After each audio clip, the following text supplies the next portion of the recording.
अल्लाह ताला ने इंसानियत की हिदायत के लिए नबी पाक सल्लल्लाहु ताला अलैहि वसल्लम को मबूस फरमाया और पूरी इंसानियत की रहनुमाई के लिए जो हुजूर को निसाब दे के भेजा, उस निसाब को कुरान मजीद कहा जाता है। कुरान मजीद अल्लाह ताला की ला रैब किताब है। कुरान पाक नबी पाक सल्लल्लाहु ताला अलैहि वसल्लम का सबसे बड़ा मोजज़ा है। कुरान मजीद अल्लाह तबारक व तआला का कलाम मुक़द्दस है। हमारे यहाँ कुरान पाक के साथ जो गहरा ताल्लुक़ मुसलमानों को पैदा करना चाहिए, वक्त गुज़रने के साथ साथ फितनों के आने के साथ साथ वो गहरा रब्त मौजूद नहीं रहा। मुसलमानों के पास इस्लाम की सदाकत की बड़ी सारी दलीलें मौजूद हैं, लेकिन जो दलील कुरान इस्लाम के सच्चा होने की हमारे हाथों में है ना, कि इस्लाम सच्चा मज़हब है, जो हमारे हाथों में दलील है वो कुरान पाक है। व इन कुंतुम फ़ी रैबिम मिम्मा नज़्ज़लना अला अब्दिना फ़अतू बिसूरतिम मिन मिस्लिही। अल्लाह फरमाते हैं कि ए लोगों, अगर तुम्हें इसमें कुछ शक हो जो हमने अपने बंदा ख़ास पे नाजिल किया है, तो इस जैसी एक सूरत ला के दिखाओ। वदउ शुहदाकुम मिन दूनिल्लाह, अल्लाह और अल्लाह वालों को छोड़ दो और अपने सारे हिमायती इकट्ठे कर लो, एक सूरत कुरान पाक के मुकाबले की लाओ। तो हमारे पास कुरान पाक सबसे बड़ी दलील है, सबसे बड़ी। अगर काफिरों के पास कुरान पाक का कोई जवाब होता ना, तो वो बदर में तलवारें लेके ना आते, कुरान का जवाब लेके आते। जवाब ख़त्म हो गया था तो उन्हें तलवार उठानी पड़ी थी। कुरान पाक सदाकत की दलील। हमारे यहाँ हुआ ये कि कुरान के कारी तो अल्लाह के फ़ज़ल से मौजूद हैं, हाफिज़ भी मौजूद हैं। अभी इंशाअल्लाह साहबज़ादा साहब की भी दस्तारबंदी होगी। कारी हैं, हाफिज़ हैं, आलिम हैं। ज़रूरत उन लोगों की है जो कुरान पाक से मोहब्बत करें, जो किसी कारी साहब से आके कहें मेरा दिल करता है आज आप मुझे सूरह मुल्क की तिलावत सुनाएं, मेरा दिल करता है सूरह रहमान पढ़ के सुनाएं। बड़ी अच्छी बात है, महफ़िलों में रुके आते हैं, बड़ी अच्छी बात है, सोहनी बात है। लोग फरमाइश करते हैं फ़लानी नात पढ़ो, लेकिन चलो कोई एक रुका आ जाए कि जनाब सूरह यासीन पढ़ो, कभी आ जाए, दिल करता है कभी आ जाए। आया नहीं, वैसे अभी तक कभी आया नहीं। आना चाहिए कि नहीं आना चाहिए? अच्छा, एक और मसला है, नकीब, ख़तीब, नात खां, मेरी तरह जो बंदा भी स्टेज पे आएगा वो आके कहेगा सारा कुरान हुजूर की तारीफ़ है। यही कहते हैं सारे ते सुनांदे शेर ने, भाई सारा कुरान बकौल तेरे हुजूर की तारीफ़ है, तो पढ़ ना चाह रहा थे फिर। और ये स्टेज वालों की गलती नहीं होती। हम जो सुनने सुनाने वाले हैं ना, मेरी हमेशा ये राय रही है कि नात पढ़ना भी बड़ा कमाल है, लेकिन असल तो सुनना कमाल है। इसलिए कि नात सहाबा पढ़ते थे और मदीने वाले महबूब सुना करते थे। तो जब समातें ज़्यादा मौसर होंगी, मुहज़्ज़ब होंगी, तो इंशाअल्लाह सुनने वाले भी उसी तरतीब से चीज़ों को मुरतब करेंगे। आम दाम बरसरे मतलब कुरान पाक हमारे पास दलील, और कुरान पाक में सचमुच हर चीज़ का हल मौजूद है। लेकिन उसके लिए जो कुरान पाक से प्यार करे, कुरान पाक से मोहब्बत करे, आप यकीन करें कि अब तो कई दफ़ा ना मुश्किल महसूस होता है कि किस तरह करके अल्लाह रसूल की बारगाह में जाएंगे। पीरों के आस्थाने, महफिलें, जलसे, फ़लाँ चीज़, हर शय ज़्यादा, तिलावत थोड़ी। यानी महफिल नात में एक बंदा सिर्फ कुरान पाक पढ़ने वाला कारी, वो भी शुरू में लगा दो, और 11 बंदे नात पढ़ने वाले। भैया आप ज़रूर नात पढ़ें, पर कुरान तो असल है, कुरान तो कमाल है, कुरान तो एजाज है, और कुरान ही तो वो चीज़ है जिसे पढ़ पढ़ के मदीने वाले महबूब ने लोगों के दिलों का जंग दूर किया है। आप बगैर कुरान के कैसे इनकलाब बर्पा करेंगे? और अब बहुत सारे लोग हैं, वो आजकल एक जमात चली है ना जो कहती है सहाबा के सबसे बड़े मुहिब हम हैं। फिर एक और निकली है जो कहते हैं कि हमें ज़्यादा समझ आई है, इमाम हसन से भी ज़्यादा समझदार हैं, उन्हें ज़्यादा समझ आई है। और खुदा के बंदो, मेरे रसूल पाक की हर निस्बत अगर हुजूर की औलाद की बात हो तो मेरे इमाम कहते हैं तेरी नस्ल पाक में है बच्चा बच्चा नूर का, एक एक बच्चा हुस्न वाला। और किस बंदे में जुर्रत है, इतनी ताकत रखता है कि वो ये अकीदा फैलाए कि नबी पाक का कोई सहाबी ठीक नहीं? तुझे किसने ये इजाज़त दी है? अपने कद के मुताबिक बात करनी चाहिए। ये हुजूर के सहाबा हैं, हज़रत अबू बकर सिद्दीक से लेकर सैयदना अमीर मुआविया तक। हुजूर का हर सहाबी आंखों की ठंडक होनी चाहिए, तभी अकीदा हसीन रहता है। ये जो कमजोरियां दिखाई जा रही हैं ये सिर्फ किताबों सुन्नत से, यानी लोग शेरों के दौर पर अकीदे तगड़े करना चाहते हैं। शेर हमसे ज्यादा कौन पढ़ेगा, हमें तो बीमारी है शेरों की। मैं समझता हूँ अच्छा शेर तो अच्छे अदब की अलामत होता है, लेकिन शेर शेर है, अकीदा नहीं। अकीदा कुरान और हदीस है, अकीदा किताब और सुन्नत है। मेरी बात की समझ आ रही है आप हजरात को? आप शेर पढ़ के अकीदे कोई मजबूत करेंगे? शेर वो जो अकीदे की ताईद में हो। अकीदे की आला हजरत ने दर्जनों आयात लिखी, हदीसें लिखी और उसके बाद शेर लिखा कि तू जिंदा है वल्लाह, तू जिंदा है वल्लाह। तो ये ताईद में है। बहरहाल इस तरफ जाना नहीं चाहता, तो असल हमारे पास कुरान पाक, और कुरान कहता है ज़ालिकल किताबु ला रैब फीह, तुम्हें वो शानों वाली किताब दी है जिसमें शक की गुंजाइश ही कोई नहीं, कोई शक ही नहीं, बेऐब लारैब। कुरान मजीद अपनी एक अलग ताजगी रखता है, एक अलग हुस्न रखता है, वकार रखता है। और हुजूर ने पता क्या फरमाया? मौला अली रावी हैं हदीस के, महबूब ने फरमाया मेरा कुरान कभी पुराना नहीं होगा। इसे जब भी पढ़ोगे ना, जितनी दफ़ा भी पढ़ोगे ना, जिस रंग में भी पढ़ोगे ना, जिस टाइम भी पढ़ोगे ना, तुम्हें नई ताजगी अता करेगा। अल्लाह ने तौफीक दी है, कई दफ़ा गुजरे हैं, कुरान मजीद के तर्जमे और तफसीर को देखा है, लेकिन आज भी जब दोबारा पढ़ते हैं ना किसी तफसीर को, तो एक ही आयत नए नए माना देना शुरू कर देती है, नए नए मफाहीम, नया नया हुस्न, नई नई जाज़बियत। कुरान पाक पढ़े, कुरान पाक से दिलचस्पी पैदा करें, कुरान मजीद के तर्जमे को समझे, कुरान मजीद की तफसीर को देखें, अपनी दिलचस्पियाँ कुरान पाक के साथ मजबूत करें। सहाबा क्या करते थे? हज़रत सैयदना अबू मूसा अशअरी रज़ियल्लाहु तआला अन्हु कुरान मजीद बड़ा सोना पढ़ते थे। हर बंदा हर काम नहीं ना कर सकता। हज़रत उमर फारूक, इल्म का ये हाल है कि हुजूर फरमाते हैं मैंने ख्वाब देखी है, ख्वाब में मैं दूध पी रहा था और इतना दूध मैंने पिया कि मेरे नाखूनों में भी सफ़ेदी आ गई। फरमाया फिर जो बच गया मैंने ख्वाब में उमर को दे दिया। या रसूलल्लाह इसका माना क्या है? फरमाया इसका माना इल्म है। अल्लाह ताला ने हज़रत उमर को हुजूर के इल्म की खैरात अता की। इतने बड़े आलिम हैं, लेकिन हज़रत उमर बड़े खुले दिल से कहते थे भाई कुरान उबई बिन काब सोना पढ़ते हैं, लिहाजा तरावियाँ यही पढ़ाएंगे। वो तरावी की इमामत करते थे। हर बंदे में हर खूबी नहीं होती, और किसी की खूबी को तस्लीम करना ये बहुत बड़े इंसाफ की बात है। हज़रत अबू मूसा अशअरी कुरान पाक सोना पढ़ते थे, तो कभी मुलाकात होती तो हज़रत उमर कहते अबू मूसा यार ज़रा मुझे मेरे रब की याद तो दिला दे। तो वो कहते हुजूर आपको को रब भूला हुआ है? फरमाया ज़रा याद तो दिला। फिर वो कुरान पाक पढ़ते, और जब वो कुरान पाक पढ़ते तो हज़रत उमर रोते। कुरान मजीद के साथ अपनी दिलचस्पियाँ, अपना मिजाज। मुफस्सरीन ने लिखा है कि सहाबा जब एक दूसरे से मिलते थे ना, तो अस्सलामु अलैकुम के बाद सूरह असर की तिलावत करते थे।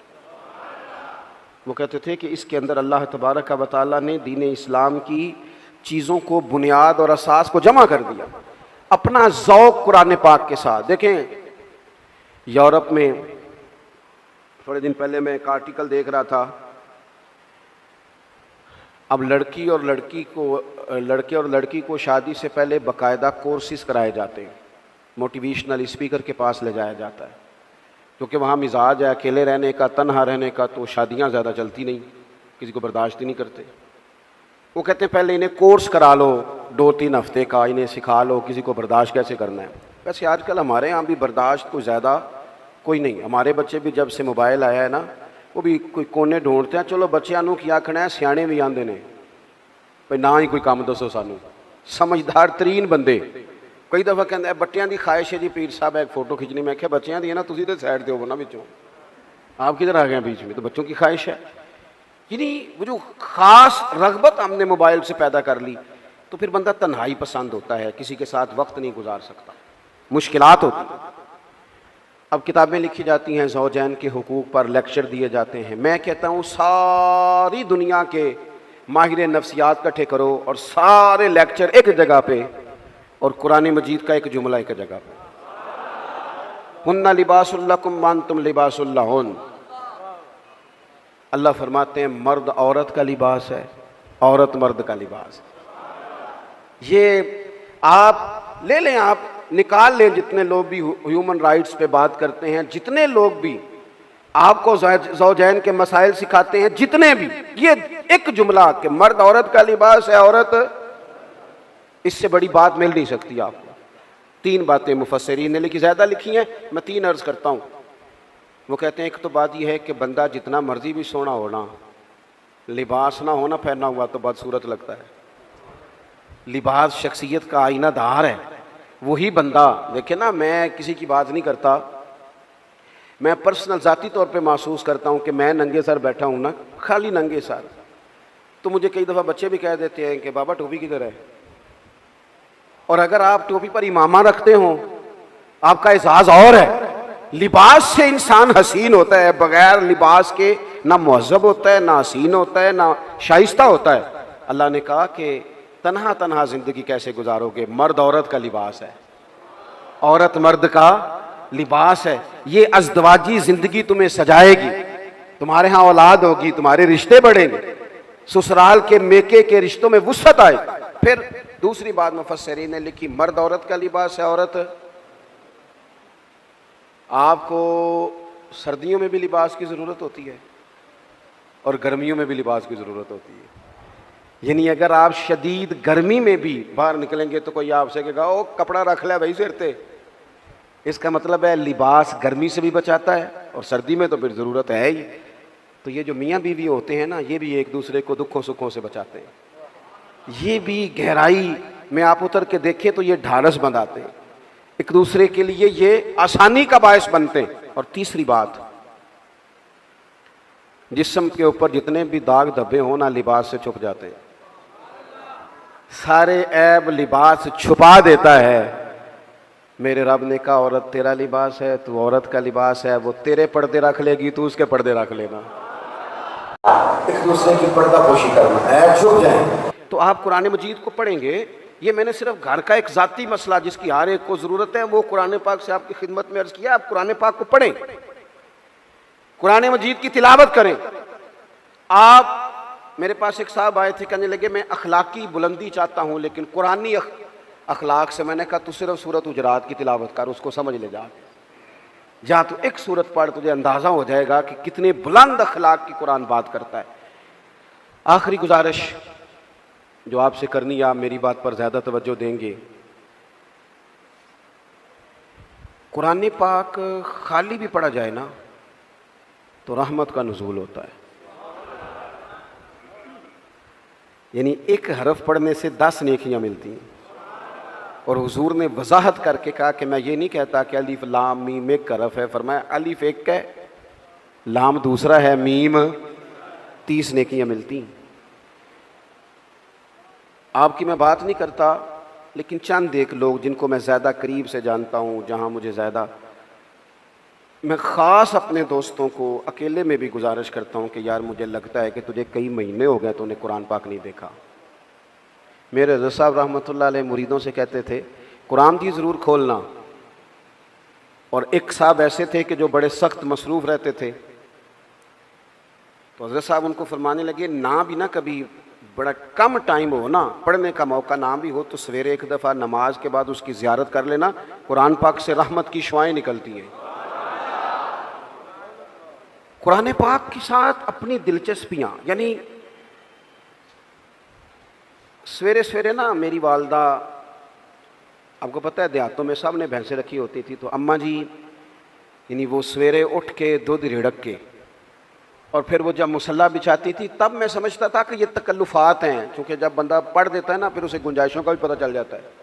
मैं समझता था ये तकल्लुफ़ात हैं कि वो पहले कपड़ा बिछाती, मुसल्ला बिछाती, फिर प्याले में पानी ला के पास रखती, फिर वो जनाब उस पर पढ़ना शुरू करती, फिर वो रेल, और फिर रेल के ये जो हाफ़िज़ होते हैं ना हमारे, ये फिर ज़्यादा नहीं चूमते कुरान पाक को, इनके पास होता है ना हर वक्त, लेकिन वो पुराने बंदे वो शनील का गुलाफ, फिर उसे खोलना, फिर उसे चूमना, फिर सीने से लगाना, ये सारी चीज़ें उनके पेश नज़र रहती। अम्मा जी ना वो नमाज पढ़ के कुरान पाक के कोई 2-1 रुकू पढ़ के फिर आवाज़ देती, वो तुसी अजे भी सुते हो, मैं दूध भी रिड़क लिया, नमाज भी पढ़ ली, सबक भी पढ़ लिया, उठ जाओ ना, अब तो टाइम थोड़ा रह गया नमाज का। ये आप यकीन करें, मेरे से बुज़ुर्ग नाराज़ ना हो जाएं, लेकिन बच्चों को नमाज की तकरीर ना सुनाओ कि पुत्र नमाज पढ़नी चाहिए ना, तकरीर ना सुनाओ, तकरीरें बाहर चलती हैं, घर में नहीं चलती। घर में अमल चलता है। बच्चों के सामने नमाज पढ़ो, बच्चों के सामने कुरान पाक पढ़ो, अपनी औलाद को आदी करो किताब और सुन्नत का। सारा दिन गप्पें, सारा दिन बातें, घर में भी तबसरे, टेलीफोन पे गपशप, इसने तो नफ्सियाती कमजोरी पैदा कर दी है कौम में। अपने घर के अंदर चलन पैदा करें कुरान पाक का, कुरान पाक से प्यार हो। वो एक दफ़ा ना ये ज़िला शेखुपुरा के किसी गांव में एक आड़ती था, ये मंडी में आड़त, वो पुरानी बात है पाकिस्तान बनने से पहले की। वो सादा सा बंदा था, दाढ़ी रखी थी, 5 वक्त नमाज पढ़ता था, तो फौत हो गया, आड़त करता था, तो उसकी कब्र से खुशबू आने लग गई। इतने कभी किसी पीर की कब्र च आउंदी तो फिर कोई मुंडिया ने वटत करनी सी पीरां दियां ने, फिर तो कमाल हो जाना था। अल्लाह खैर फरमाए, इल्ला माशाअल्लाह। फिर कोई कहानी, कोई करामत इधर उधर से जोड़ जाड़ के भी लोग बना लेते हैं। लेकिन वो सादा आदमी था, कब्र से खुशबू आने लग गई, शोर पड़ गया, लोग जमा हो गए। बंदे ना आहिस्ता आहिस्ता वो इद्दत ख़त्म हुई तो उसकी खातून से कहने लगे कि मसलन वो अंगूठा छाप बंदा था, साइन भी नहीं करने आते, कब्र से खुशबू, आखिर कोई तो अमल होगा। कहने लगी उसे ना कुरान पाक से बड़ा प्यार था, पढ़ा हुआ नहीं था, तो हर रोज़ वज़ू करके ना दिन में 2 वक्त कुरान पाक खोलता और फिर उस पर लाइनों पे उंगलियां रख रख के चलाता, रो के कहता मालिका गलती हो गई है, मैनू पढ़ना चाहिए सी। अल्लाह तू जो भी आखे है सच ही आखे है, तेरा कलाम बड़ा सच्चा है, मालिक तू बड़ा करीम है, तू मेरे वास्ते खैर दियाँ गल्लां की। कहते वो कुरान पाक से बड़ा प्यार करता था, बीमारी, तंदुरुस्ती, सफ़र, हज़र, कुरान से बड़ा प्यार किया। लोग समझ गए यही तो वजह है कि कब्र की मिट्टी से भी खुशबू आ रही है। अच्छा, मैं बाज़ जगहों पे मुझे ज़िंदगी में ऐसे भी तजर्बात हुए कि यार ये अल्लाह की किताब है। मैं जहाज़ में बैठा था तो मोबाइल पे मैंने कुरान शरीफ खोल लिया, मैंने कहा चलो इतनी देर की फ़्लाइट है, कुछ पढ़ते हैं। तो एक मेरे दिल में बदगुमानी आई। कभी कभी पगड़ी दाली वाला बंदा मेरी तरह, अल्लाह माफ़ करे, समझ लेता है ना नेक भी मैं ही हूँ, ये भी कभी कभी बदगुमानी आ जाती है। तो मैं वो तिलावत कर रहा था तो मेरे दिल में ख्याल आया, यार देखो सारे लोग कानों में टूटियाँ लगाई हैं, गप्पे लगा रहे हैं, कुरान पाक पढ़ लेना चाहिए था। तो एक नौजवान, उसने ना बाल पीछे यहाँ रबड़ डाली हुई, औरतों की तरह, पैंट शर्ट बड़ी दाढ़ी और बड़ा जदीद फैशन का उसका स्टाइल। तो मेरे साथ जो सीटें थी उन पे वो बैठ गया और फिर उसने फाइलों के अंदर से सूरत यासीन निकाल ली। और जब उसको मैंने तिलावत करते देखा ना तो मैंने दिल ही दिल में माफ़ी भी मांगी अल्लाह से। और मेरे दिल में ये भी ख्याल आया कि ये अल्लाह का कुरान है, मौलवी, वो कारी साहब, हाफिज साहब, वो फलान साहब, अपने जैसे लोगों से, नेक लोगों की बात नहीं कर रहा। वो तू ना पढ़े तो तू क्या समझता है, कोई पढ़ता ही नहीं। ये तो अल्लाह का कुरान है, ये पढ़ा जाता था, पढ़ा जाता है और कयामत के बाद भी पढ़ा जाता रहेगा। पता नहीं अल्लाह ने, यानी अगर मैं और आप नहीं पढ़ेंगे तो ये मोहताज नहीं, किस किस से रब पढ़वा रहा है, कौन कौन पढ़ रहा है, किस किस तरह लोग पढ़ रहे हैं। तो कुरान पाक से मोहब्बत करें। आज जोर के बाद पढ़ लेंगे को 2-2 4-4 आयतें। चलो मैं कदों आके हाथ खड़े करो, ये कसम चुको तुसी नीयत भी नहीं पे कर दे, थोड़ा सा पढ़ लेंगे इंशाअल्लाह ताला। अच्छा 2-3 दिन मेरे कहने पे पढ़ें आप, 2-3 दिन, सिर्फ लंबा नहीं। मेरा ये तजर्बा है, जो बंदा सुबह सिर्फ 2 दिन अलार्म से उठे ना नमाज के लिए फजर में, तीसरे दिन खुद ब खुद आँख खुल जाती है। अल्लाह ने ना ये दिमाग का कंप्यूटर इस तरह का बनाया है कि नींद भी इसमें फिट होती है, कितने से इतने बजे तक सोना है। तो अगर आप फिट कर लेंगे ना कि मैंने नमाज में उठना है, फिर तिलावत करनी है, तो इंशाअल्लाह ताला आपकी आँख खुला करेगी।